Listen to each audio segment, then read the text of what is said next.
Happy Wednesday, everyone. Welcome to Beyond Bricks, your one-stop shop for all things real estate and beyond. I love saying that. Today we're going to be talking about strategic renovations to maximize the value of your property. I'm your host, Terry Kilakos, chartered real estate and mortgage broker extraordinaire with Northeast, Nord-Est for the francophones. And what would it be in Greek or, for the allophones? Greek. How do we say north in Greek? Voria. And east? No clue. No idea. Anyways, the voice that you're hearing is my beautiful co-host, Murav Marciano, also vice president of Northeast and Coldwell Banker. I don't know what I was going to say. Also an amazing woman, all-around great gal. Thank you. All of those things I was I'm going to say. sure that's what you were going to say. Absolutely, that's what I was going to say. 100%. Yeah. Awesome. So today, as I mentioned, we're going to be talking about strategic renovations that you could be doing to maximize the value of your property. And sometimes it's something simple that you can do that'll actually have a tremendous impact on the value of your house. And sometimes you have to get a little bit more, involved in it and get a little bit more money involved, let's just say. Yes. But for the most part, that's what we're going to be covering today. It's going to be an interesting show. It's a topic that I love to talk about because I actually do love renovating. If you look at my hands, I've always said these are not the hands of a paper pusher. They're the hands of a worker. So I do enjoy doing a little bit of manual labor, let's just say, once in a while. Hopefully the RBQ people are not hearing me say what I just said. All things that don't require licenses. Exactly. Like painting. And, stuff like that. But before we do kick off today's show, a little bit of a market update. We were off last week because of spring break. And with that said, there was some announcements that were made last week by the Bank of Canada. Some good news for our listeners. Bank of Canada maintained the overnight rate at 5%. Now, I'm sure a lot of people want to hear that the Bank of Canada would be lowering the rate, but I don't believe that that's going to be happening for the time being. I'm going to stick with my original plan where I said that most likely we are going to be seeing the Bank of Canada starting to cut interest rates at some point in the end of the second quarter. And all signs right now are actually pointing to the Bank of Canada.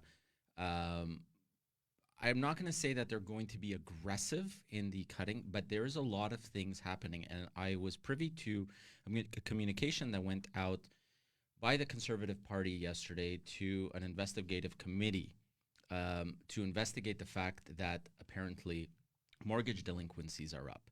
Credit card debt is up.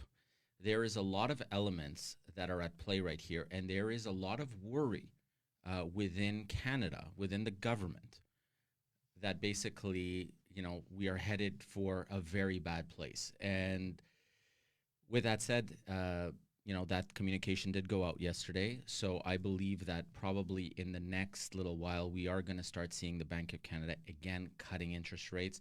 Whether they do it aggressively and they cut it by 25 basis points every time they meet, that's what, remains to be seen.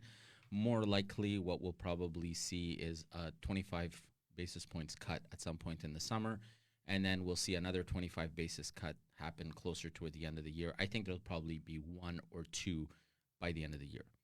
Okay. Which that's going to have an impact on variable rate mortgages. And, I just wanted to also discuss the real estate market because it has been, we've seen it pick up quite a bit as of January, February. I still don't have the March stats come out, but definitely if we look at February, we've seen increases in prices, increases in number of transactions, increases in number of listings, increases in everything across the board, drops in number of days on the market. So definitely that's a good sign in the sense of the real estate market is picking up again, because we did go through a little bit of a quiet period where people were on a wait and see kind of situation to see what's happening with the rates. But I think that this shows us signs of basically real estate market picking up quite a bit in the next few months. And it's not, it's not going to be in every market that it's going to be like that. I think that different markets are going to have different, times where they're going to start to really pick up. Definitely, I think that as we start to get closer, as people become more and more aware that interest rates have actually really, really started to slip. And, we've talked about this in the past. Like right now, I'm able to secure. So let's say you're buying a property and you're putting 5 or 10% down payment. I'm able to get clients 4.79% on a 5-year fixed, 4.89% on a 4-year. Mm-hmm. So the rates have actually really, really, really come down quite a bit, which is interesting. I mean, it's great to see that. I think that as we get, again, closer to the summer, we're going to see more and more people coming into the market. And I'm going to say the same thing that I said last year in the tail end. The time to buy is going to be now, where there is activity, but it's not as crazy as it could be. Where there's still people on the fence waiting. Exactly. So you want to be that person that gets in before. And if you're closing in June, July anyways, and you're hoping, you're saying, hey, you know what, I want to buy in the summer, so I'm going to wait. The way that it works with us and with a lot of different banks and brokerages is just because you secure your rate today, whatever is your worst case scenario. If you're closing in June, whatever the rate that you have today, if there's a lower rate that's available, you'll get the lower rate. So it's a win-win. There's no point in waiting. If you know that you need to buy, just buy. Right? Make sense? Yeah, absolutely. Absolutely. And I think that a lot of people were waiting for deals. This is where there was a bit of a disconnect. And we see that those deals are not happening in one sense. When you see a single-family homes up 5% year over year in February, condominiums up 4%, plexes are up 4%, so it just shows you the market is changing. The market is not dropping at all as people had hoped. So I'd rather stick to a 5% increase than in a few months maybe a 10% increase. So I think it's a good time to buy. Definitely.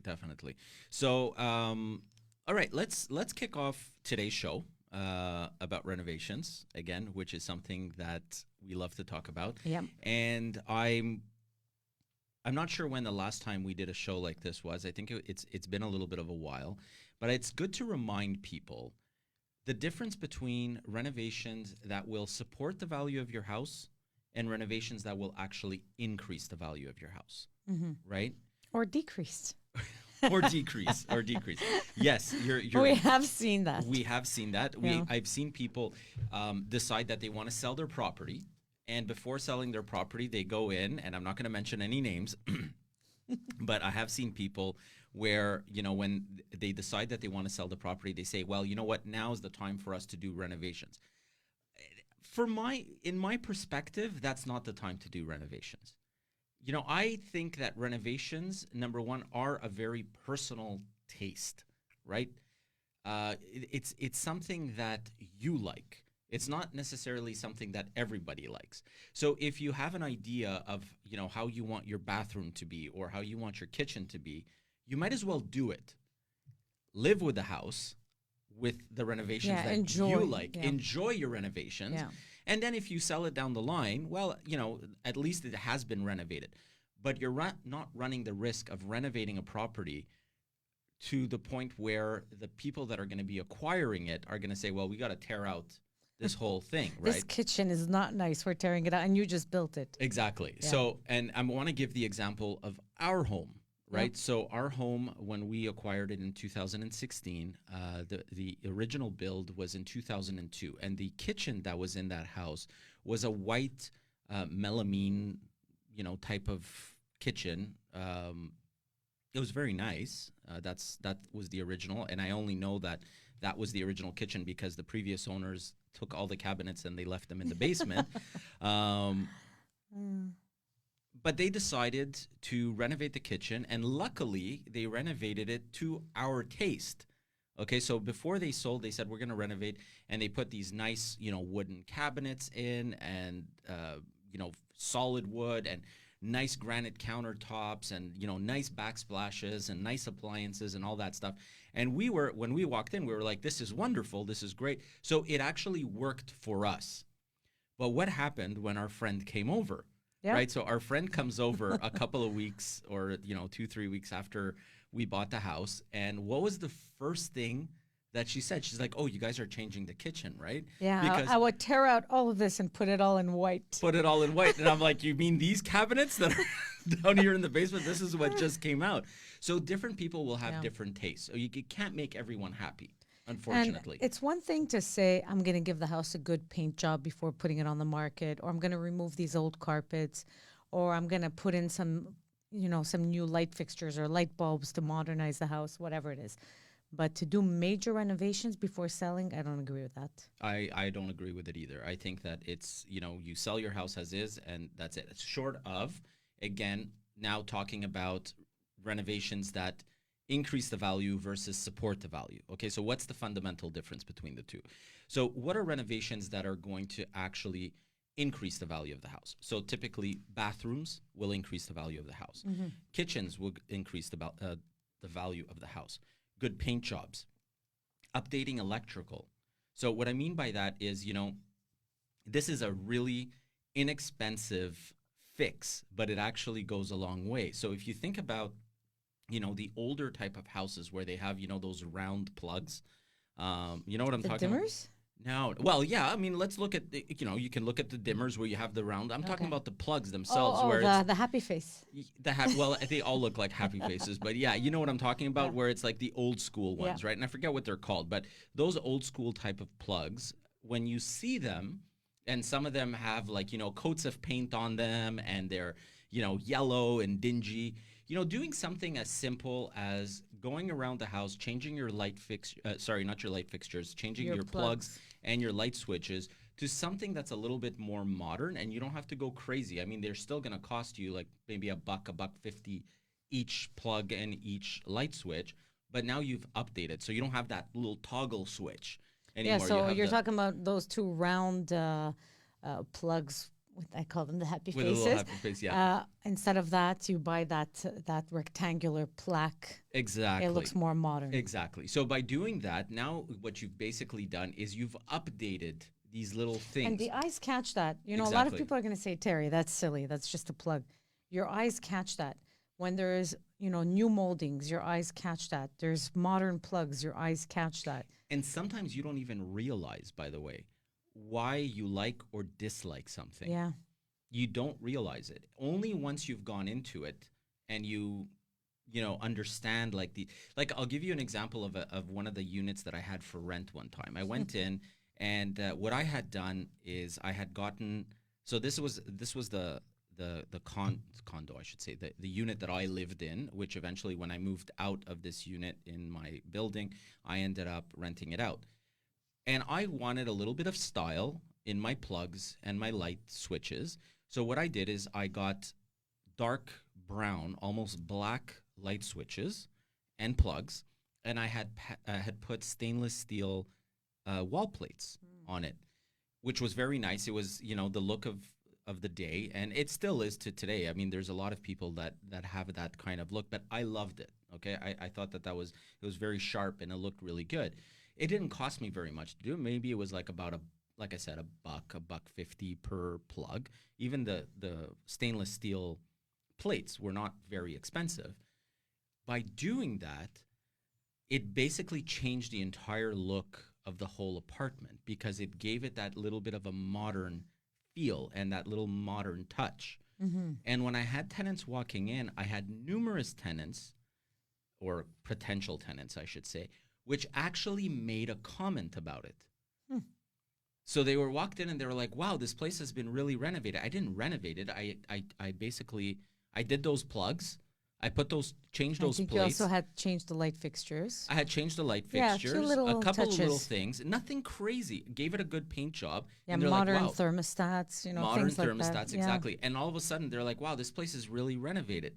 Compare that to, let's say, I'm using the example of me renovating to rent out, but compare that to, let's say you want to actually sell the property. a project like that is not going to run you a lot of money to do.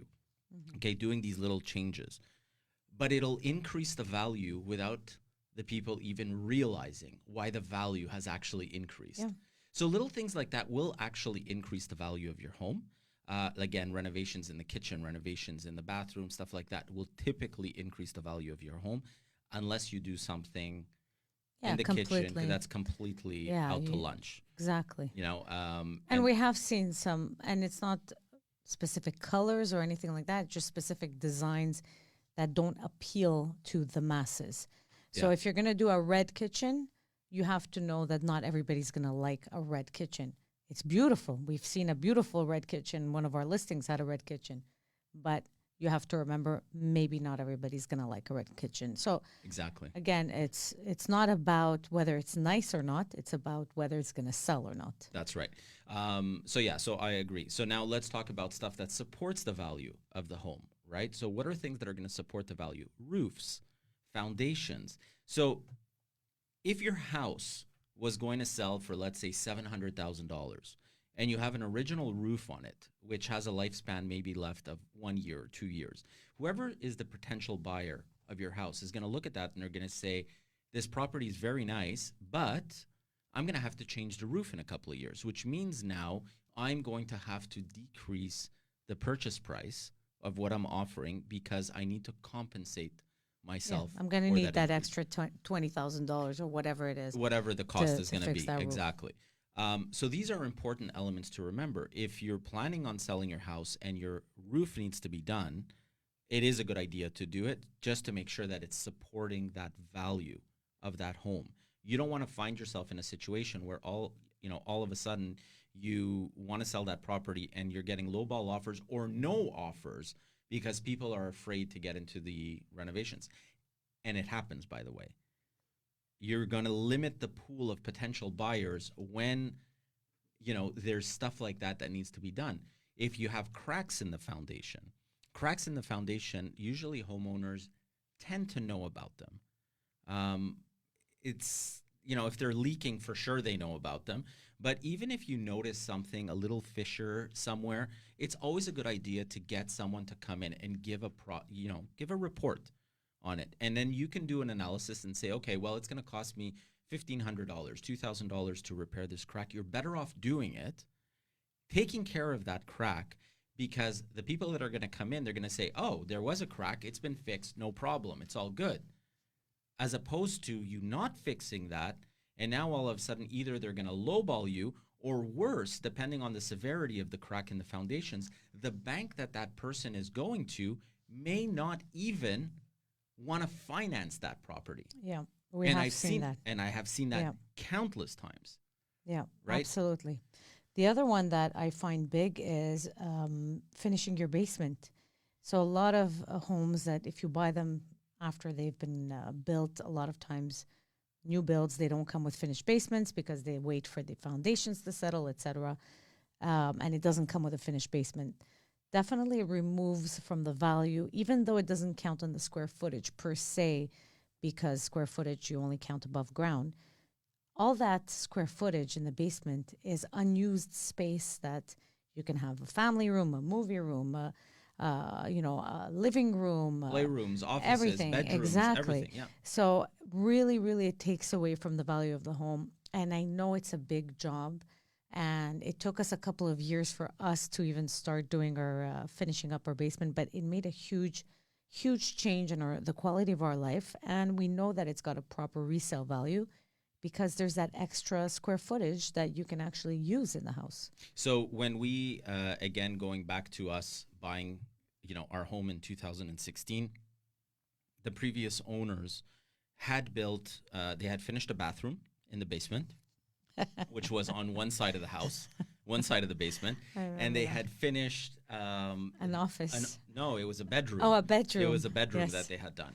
And on the other side of the basement. On the other side. And everything else was cement. Cement and storage. And the beams. And beams, exactly. Exposed beams, exposed pipes that are hanging, wiring that's hanging. I mean, it was special. Ducts, everything. Exactly.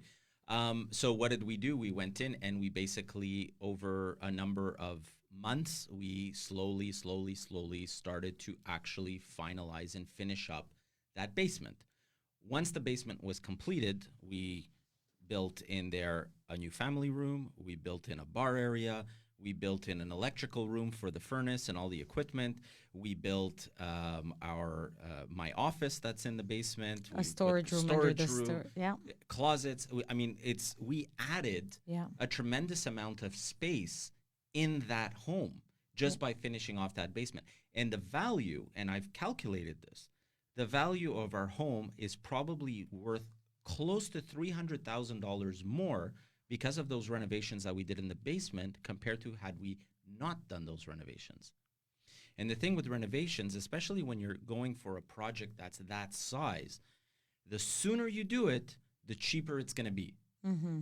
And that might be something hard for people to understand, but think about what the cost of materials was in 2019 versus what the cost of building materials was in 2021. Yeah. Right? So there's a huge difference there. And we have a comment on Facebook from Christian. Increasing the driveway space and having a nice looking shed may also be selling points. Buyers would like as much space to store their excess stuff and cars.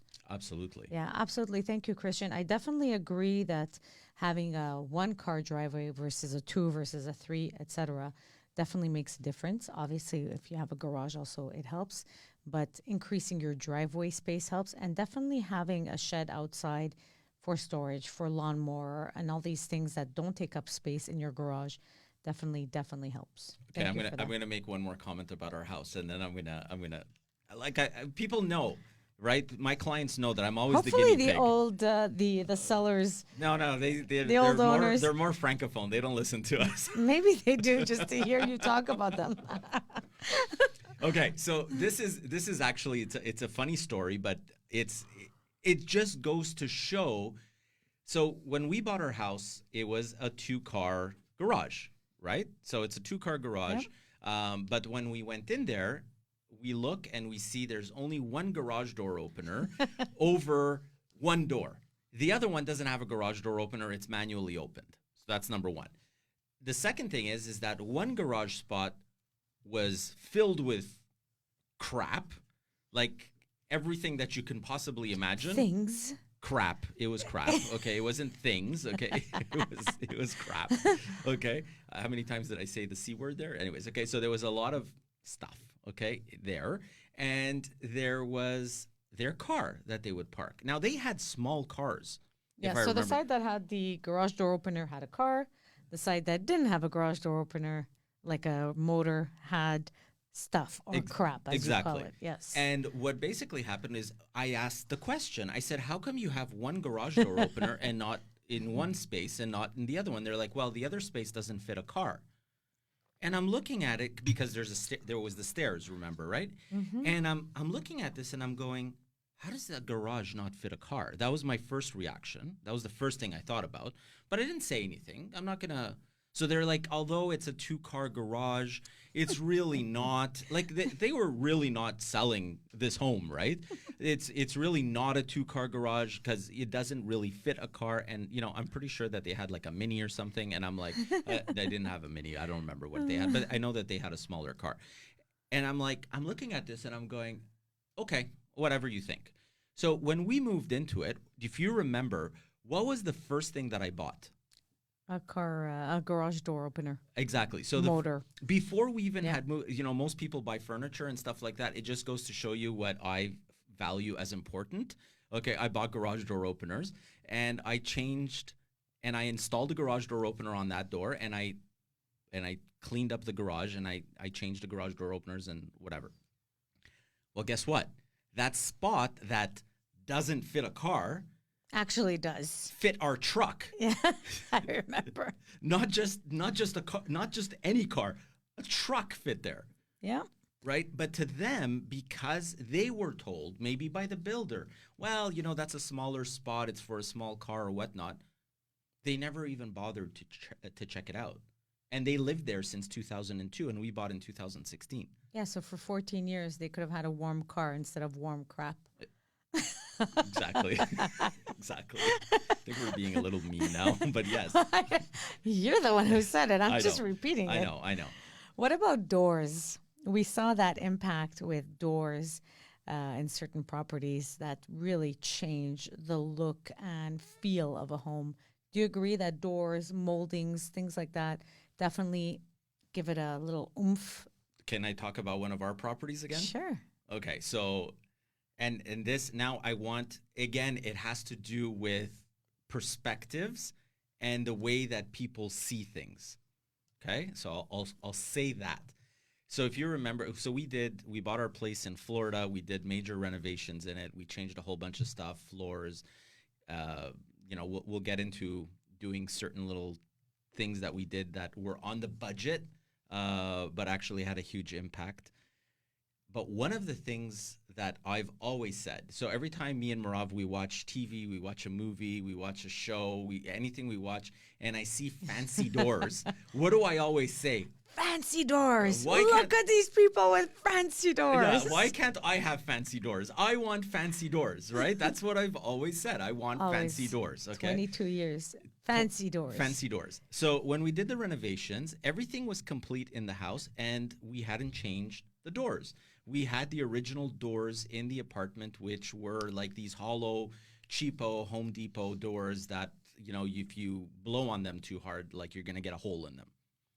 So I opted to get fancy doors, and it had a major impact on the look of the property, and not only on the look of the property, but on the actual resale value of the property, to the tune of probably a $5,000 to $6,000 investment that we made on the fancy doors. Okay, and I'm doing my air quotes, had probably an impact of about $50,000 to $60,000, because the perception when someone walks in and they see the fancy doors, they're going to say, this is nice. This is a fancy house. This is a fancy house. Yeah. And I put my stainless steel plugs and stuff like that. Yeah. But I do agree at first when you told me we need fancy doors, because I knew that it was just a little luxury that you wanted. I was like, oh, this guy again with his little shticks. Yeah. So at first I wasn't sure about this idea. But then when those doors came up, I said, oh my goodness. Terry was right. Say it. Say it.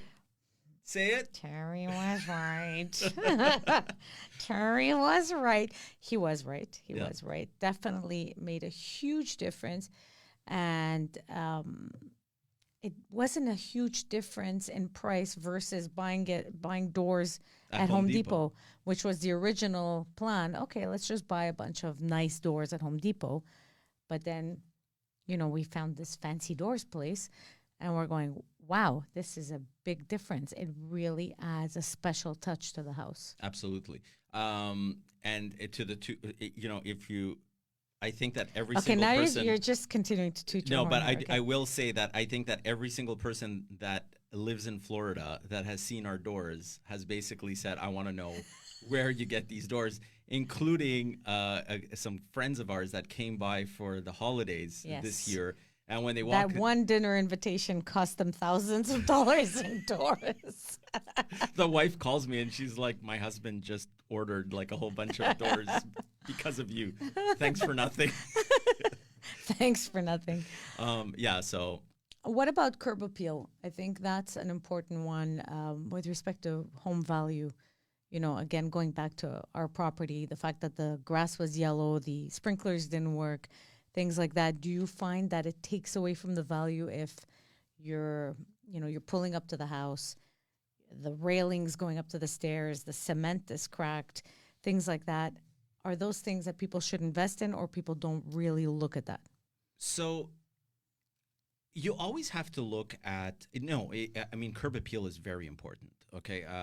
Doing proper landscaping. And again, these are things that they could cost money, but they don't necessarily cost money. Lowing your grass. I don't know what lowing is. Let's low the grass. Mowing the grass, okay, and making sure that it's properly properly seeded and all of those things, and you have no weeds and all those things. It goes a long way. The grass will look good. By the grass looking good, it automatically makes the house good. making sure that your shrubs are trimmed and proper and they're not kind of, and by the way, I'm saying this in our house, although our grass is beautiful because we have a wonderful company that takes care of the grass, the shrubs and stuff like that, that's my responsibility. And I am horrendous. You said you're going to topiary them, and you never did. Yes, I need to do like a bonsai topiary class, and maybe I'll start shaping them and making them look like. You should get like Edward Scissors. Yeah, okay. So having a house that's properly manicured. I mean, think of it like this, right? Look at a man or a woman. Okay, they might have a wonderful personality, but if they're not manicured properly. If imagine like I'm sitting here. Yeah, somebody's talking to you, can't stop looking at those. Yeah, my nails are super long and I have, they're black. It's not manicured. It's not proper, right? So these are things that are important to remember when you're selling your house. And these are things that don't cost you a lot of money to take care of, right? If you're planning on selling a house, making sure that little curb appeal is taken care of. The other thing is that you need to look and say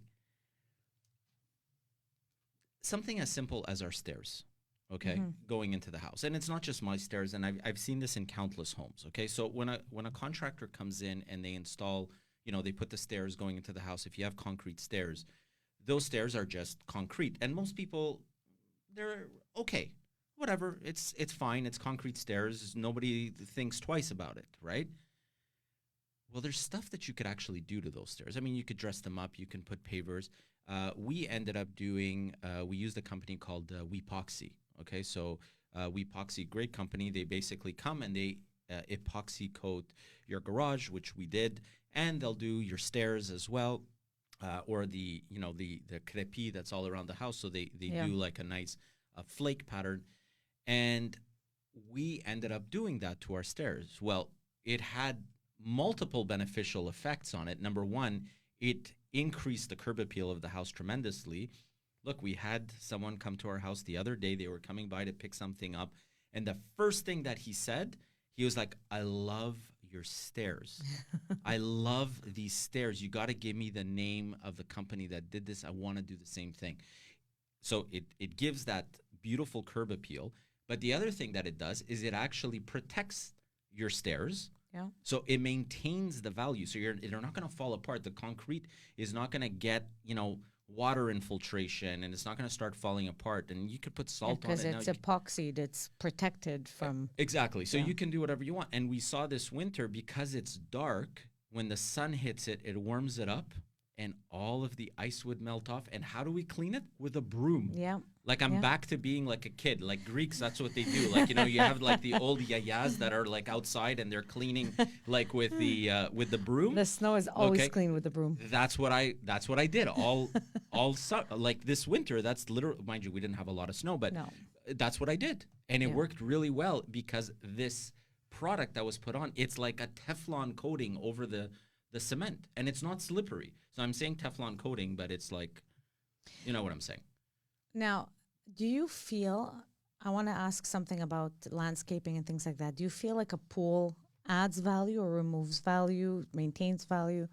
Like if you don't have a pool and you install a pool? It depends on who's buying your house. Okay, but we're trying to make it lovable for most people. It depends on who's buying your house. Okay. Okay, so I'm going to give you the example of a client of ours recently. Who Michelle was actually closing that transaction.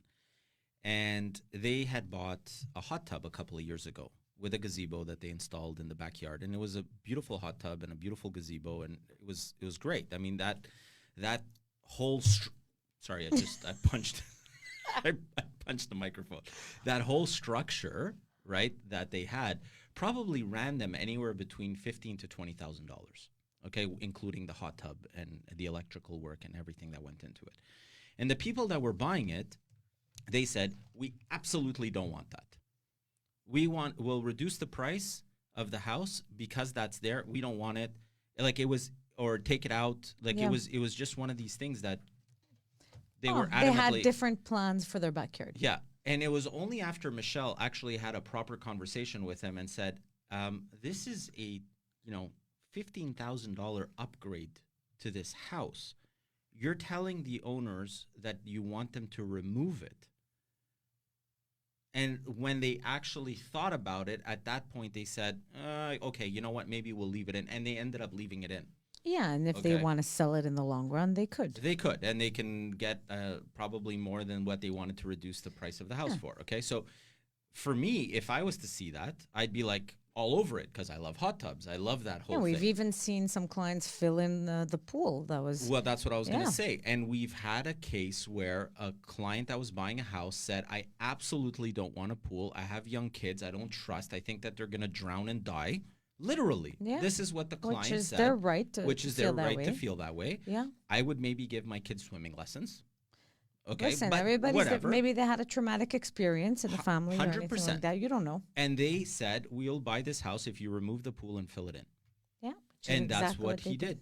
The client went and removed the pool and filled it in with gravel and earth and grass whatnot, and everything. And grass and put the backyard without a pool. Because it's different for different people, right? And depending on the market that you're in. So if you're in a market and you have hundreds of buyers looking at your property, you can say, you know what, I'm not going to do that. If you don't like it, you can do it yourself, or we'll find someone else that wants to buy this house, like with a pool. Yeah. In this specific case, because there wasn't a huge lineup of buyers waiting to buy this house, the client had to bite the bullet, the seller, and actually fill in that pool, which is crazy when you think about it, right?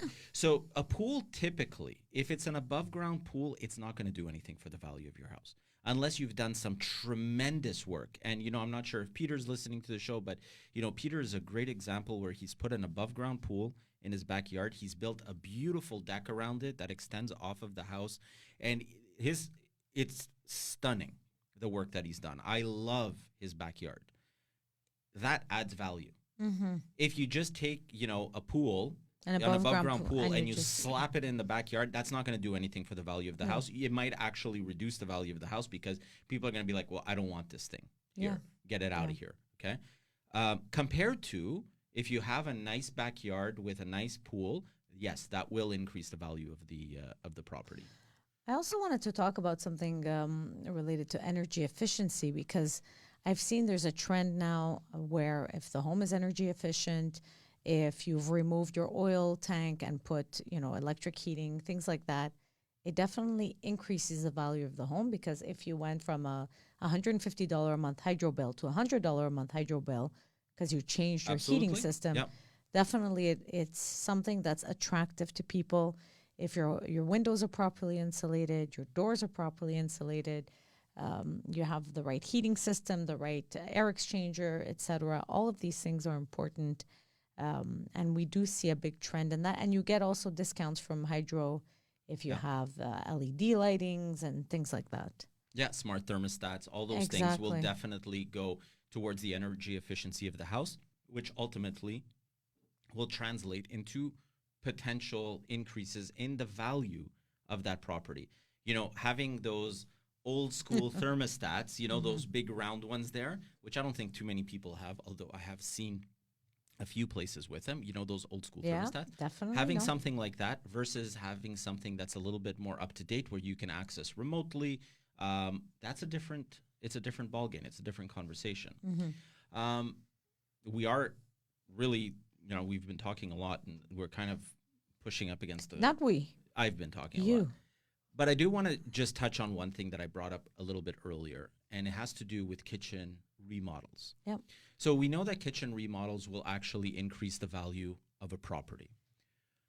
But a kitchen remodel can run you $30,000, $40,000 in some cases. And the majority of the times what you'll find is that the kitchen itself is not so bad, right? So the cabinets are not so bad. Yeah, unless it's very old and very used and worn down, yeah. But generally speaking, most kitchens are not like that. One of the things that I have found, and again, this is thanks to renovations that we've done, is there's companies that are going to come and they're going to actually wrap your kitchen cabinets. And there's a company based out of Longueuil. They have two locations, Longueuil and Dania Beach in Florida. And it's called Wrap My Kitchen. So Wrap My Kitchen, what they'll basically do is they come in, you tell them what you want, the colors that you want, and they will rewrap those cabinets, making them look brand new with a guarantee. Yep. And now you have a brand new kitchen, and it'll cost you $1,500, $2,000 for everything. And it's a day's worth of work, no mess, no hassle, nothing. Okay? Yeah, and if you're in a condo building, you don't have to get permits and this and that. Ask for permission for noise and this and that. Yeah, absolutely. So that is a really good option. So if you're thinking about updating your kitchen, before you go out and you ask Home Depot to I'm not going to bring up the story, but before you ask Home Depot to come in and change the doors, which is an expensive job, by the way. Yeah, which we did not realize it was that expensive. Exactly. Yeah. So before you get them to come in and do that or change your kitchen altogether, it's always a good idea to maybe look at other options, and including something like Wrap My Kitchen. It can really go a long way. So basically you're remodeling the kitchen without having to do the big renovation. So if they're in good condition, there's no bumps, there's no cracks, there's no things like that, then definitely wrapping them is a good option, especially if you're okay with the shape and all that, but you're just like, I want a modern look, so I want them wrapped in white, or I want them wrapped in gray, or whatever it is. Definitely it's a good option. We've used it, and at first I was skeptical. I was thinking, is it going to peel? Is it going to look like it's a wrap? Not at all. And don't forget that a lot of the thermoplastic cabinets are already they're wrapped. Wrapped anyways. They're already wrapped. So absolutely. They're basically just wrapping them with a new look. Exactly. And if you want to do something extra, then you change the counter. You change the counter, you change the sink, you change the, the faucet, and you're good to go. Change a couple of appliances, and you have a brand new remodeled kitchen. Or you have a complete for look. Under $10,000.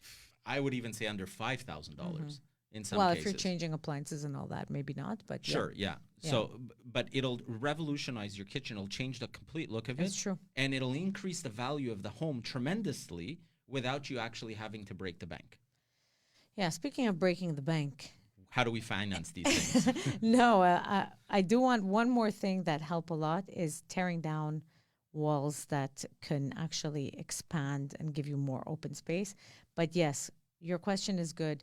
How do we finance these things? You can listen to this and say, okay, I don't have $40,000 right now to put on my home renovations. So one of the most common reasons why people come to see us when they're refinancing a house is so that they can do renovations on the property. A lot of times people will wait for mortgages to come up for renewal. You don't need to wait for the mortgage to come up for renewal because, like I said, the best time to do renovations is now. It's not a year from now. It's not 2 years. It's not 3 years. Because don't forget, again, the cost of materials goes up, right? The cost of labor goes up. Everything goes up. So a project that might cost you $20,000 today in 2 years from now might cost you $30,000, $35,000. So you're better off looking at your options today. The easiest thing that we can do, we could look at putting on a line of credit. Let's say you have a fantastic interest rate on your house. You don't want to break that mortgage. We could look at doing a line of credit. If that's not a viable option, we can look at maintaining that current mortgage that you have and looking at adding with the same lender, because we deal with the majority of banks out there. So we can look at adding a second rank mortgage with the same lender to complement that, keeping that first rank mortgage at the spectacular interest rate that you have and giving you that extra money that you need to do the renovations that you want. Or in some cases, we just break the whole thing early, set up a new one, and then you're good to go. Also, a lot of people are not aware that when you purchase a home, let's say you're shopping around for homes and you say, oh, this one needs a lot of work, this one. Actually, there's a program that's purchase plus renovations. You can actually add the renovations onto your purchase price and get that financed. Of course, you have to set that up from the get-go. And at least you're buying this home with that extra renovation money being financed. And the Purchase Plus Renovations program is actually, I love it. I think it's a great program. the way that it works is you come to me, you say, Terry, I have, 10%, 5% to put as a down payment. I need to do renovations. How do I do it? I need to add money to the mortgage. All I need is quotes.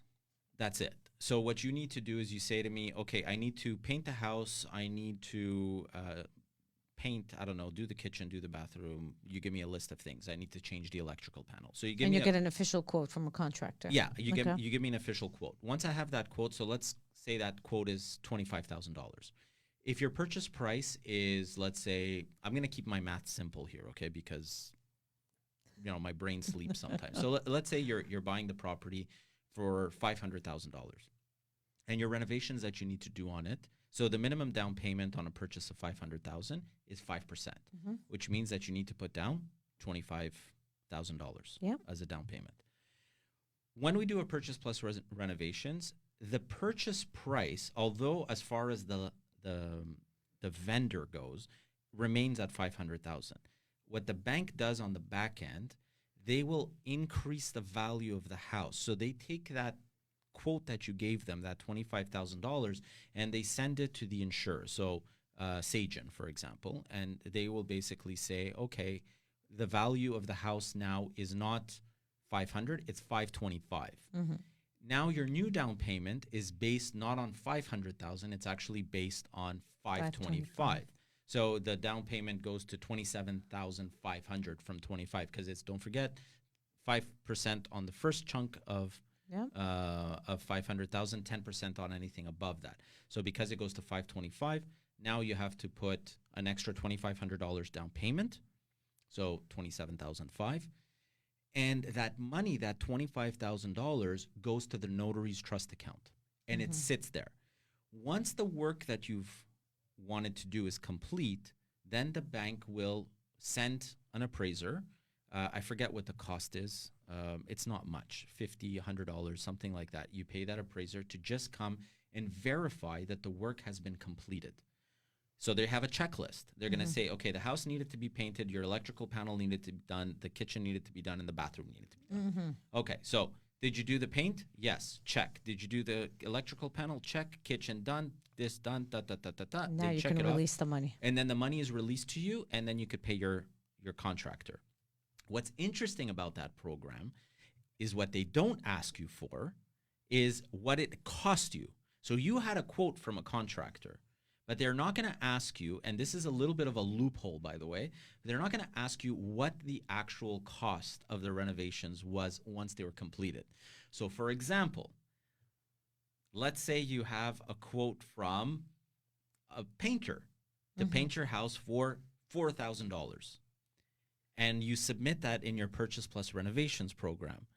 But the actual cost is less for one reason or another. Maybe you decide that you're going to paint your house yourself. So you go to Home Depot, you buy the paint, you do what needs to be done. The bank is still going to release what they had originally authorized to you, which was $4,000. So it's an interesting way to get some money back to use. Of course, that money obviously is on your mortgage, but it's an interesting way to get some money back. And you're technically paying yourself to be the painter. Sure. So, I mean, it's not...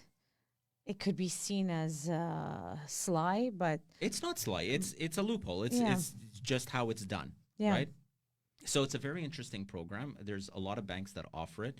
The only thing that you need to be aware of when you're using that program, the mortgage has to be insured.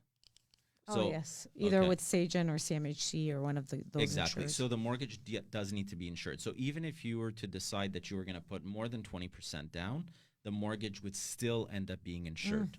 Okay. So in cases like that where I have someone that wants to put 30% down, let's just say, and they come to me and they say, we want to do a purchase plus improvements, what I usually tell them in a case like that, don't put 30% down. Let's reduce the amount of down payment that you're putting. And now you'll have the money to do the renovations that you need to do. And most people look at it and go, oh, yeah, that makes sense. Because one way or another, that money's going onto the mortgage. Either you're going to put it on you're going to do the renovations, either going to do the purchase plus improvements program. You know what I'm saying? Yeah. You know what I'm trying to say? I know what you're trying to say. Sorry, I had a little bit of a glitch there, which happens. Men of my age. Oh, my goodness. Wow. So this is what it comes down to. And sorry, go ahead. No, I just wanted to ask you also about the new trend where it's like smart homes. What do you think of that, where everything is, the lights are... Are you seriously asking me this question? I'm really the wrong person to be asking about this question. But yeah, please. Smart locks, cameras everywhere, ring doorbell, lights that are programmed, thermostat that's programmed. Yes, I know, you're a big fan. I'm looking at the audience right now, okay? This is for all the guys out there. If you're going to do this, make sure that you do it properly and everything works well, because otherwise you're going to have... Why is this not working? Why is this not working? Can't we just stick to regular light switches? So we have, I think everything is smart in our house, from the blinds to the light switch. Not always smart. Yeah, from the blinds to the switches to the thermostats. Yeah, it's smart when it works well. Even our hot water tank is a Wi-Fi hot water tank. Everything, right? We can control everything from a distance. Exactly, which is wonderful. Yes. Okay, but when it works. Yes. And what I end up getting all the time from Marav is, these stupid blinds, they're not going up. And the amount of times I hear her screaming at Google in the house going, come on, Google. Fucking Google. Oh, my phone is ringing. She's listening to you on her phone. Like, you're an idiot, Google. Open my blinds already. Yeah, open my blinds, and meanwhile, you're saying open my blinds, and there's lights that are going off in the house. No, the typical one is open my blinds. There's a blinds company near here. And they're open tomorrow at 9 a.m. exactly. Oh my God. So we have automated, I think, pretty much everything in the house. I'm all for it, as long as it works well. And you're gonna have glitches, as time goes by and updates happen. Updates tend to mess things up. And also, Google doesn't like to be yelled at. So the more I yell at her, the more she doesn't listen to you. She's like... Just like a typical woman. Oh, really? I thought she... Yeah, show's over. Oh, my God. So... I get it. Right? No, I do agree that a smart home, listen, we've had cases where the kids forgot their keys. We opened the garage door from a distance. We've had cases where the hot water tank, we had to log into it because there was a power outage. We've had all kinds of situations where I say, wow, like... Well, no, I mean, most people are listening to this going, Terry, you're completely out to lunch. Your hot water tank is on Wi-Fi. The problem is not power outages and stuff like that with the hot water tank. If you remember, we had a friend of ours while we were away in Europe a few years ago who decided that they needed a place to stay for a couple of weeks because I think their place they were in between places. Homes, yeah. So they ended up coming and staying at our house. And before I leave on vacation, what do? I go in and I set up the hot water tank and I say, I'm away, so I go in vacation mode, which means that the temperature of the water drops. Well, when he came in and was there, he took the first day that he was there, he took a cold shower, and then I logged in and I changed it and I put it to actually heat. Yeah. Right? Yeah, and we have the lights going on at specific times, going off at specific times, and things like that.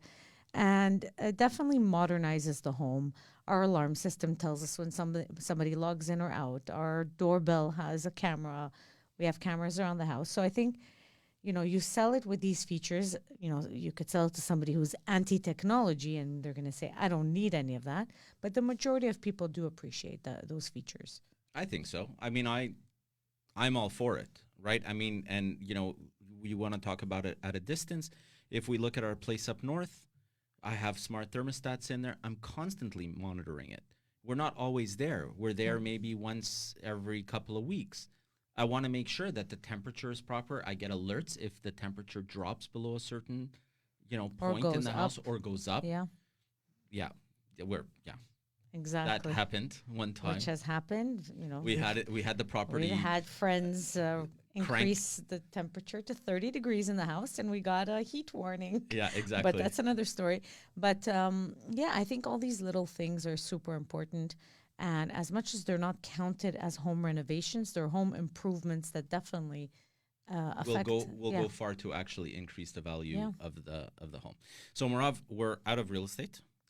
If people want to get a hold of us, how do they get a hold of us? You can call us at the office at 514-680-4674, or you can reach us online at www.nordest.ca. And if you haven't taken a moment, if you haven't done so already, jump onto our website, again, at nordest.ca, under the blog section, where I have a huge blog. I didn't realize how big this blog was that I did, and it's all about home renovations. So you can go on there and you can read all the stuff that we talked about, plus a whole slew more. I really didn't realize how long this thing was. I just kept going and going and going. There's like subsections to it. So anyways, till next week, everyone, have a blessed week. Love you all.